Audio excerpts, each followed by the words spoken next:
আসসালামু আলাইকুম সুপ্রিয় দর্শক মণ্ডলী। যেই গাছের কথা বলতে বলতে আমি গাছের কাছে আসার উদ্দেশ্যে নিয়ে আসা এই যে সেই মেন রাস্তার পাশেই সেই গাছটি ঐতিহ্যবাহী গাছ, যে গাছের কথা না বললে নয়।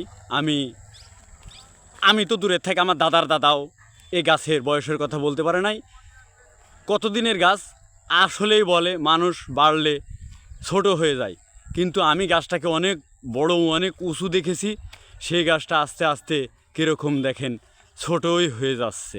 একমাত্র মালিক আল্লাহ, আল্লাহ ছাড়া এই গাছের কথা আমার জানা মতে আমি শুনি নাই। গাছটা হলো আমারই গ্রামের বাড়ি, গোয়ালপাড়া গ্রামে আছে। তার পাশে এই যে গোয়ালপাড়া গ্রামবাসী মিলে সবাই, আমি সহ সবাই আমাদের উদ্যোগে এই ঈদগাহ মাঠটি তৈরি করা হয়েছিল।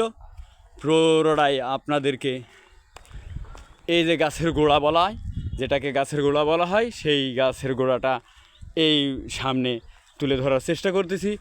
আর এই যে গাছটার চতুর্দিকে ঘুরিয়ে ঘুরিয়ে দেখার চেষ্টা করব ইনশাল্লাহ। আর ভিতরে কি গাছের ছোট ছোট পাখনা দেখা যায়, এর ভিতরে কোনো কিছু আছে না কি জানি না। অনেক দিন ধরে গ্রামে থাকি না, অনেক দিন ধরে গাছটাকে দেখা হয় না, সেই উপলক্ষে আজকে বাসাতে আছি।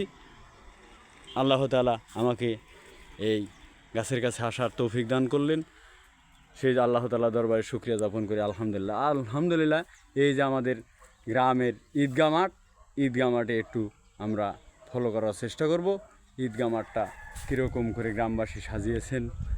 আমি তো হতভাগা মানুষ, চাকরি করি, সে হলো ওই থাকতে পারি না। সেই হিসাবে গ্রামবাসী কীভাবে সাজিয়েছেন সেই উছিলায় আমি যেহেতু দেখতে পাচ্ছি, তার জন্য আল্লাহ তাআলার কাছে লাখো কোটি শুকরিয়া জানাই। আলহামদুলিল্লাহ। আল্লাহ তাআলার বড় নিয়ামত জীবন, সেই জীবনের সাথে সবাই যেন সুস্থ থাকতে পারি, সুন্দর থাকতে পারি, সেই কামনায়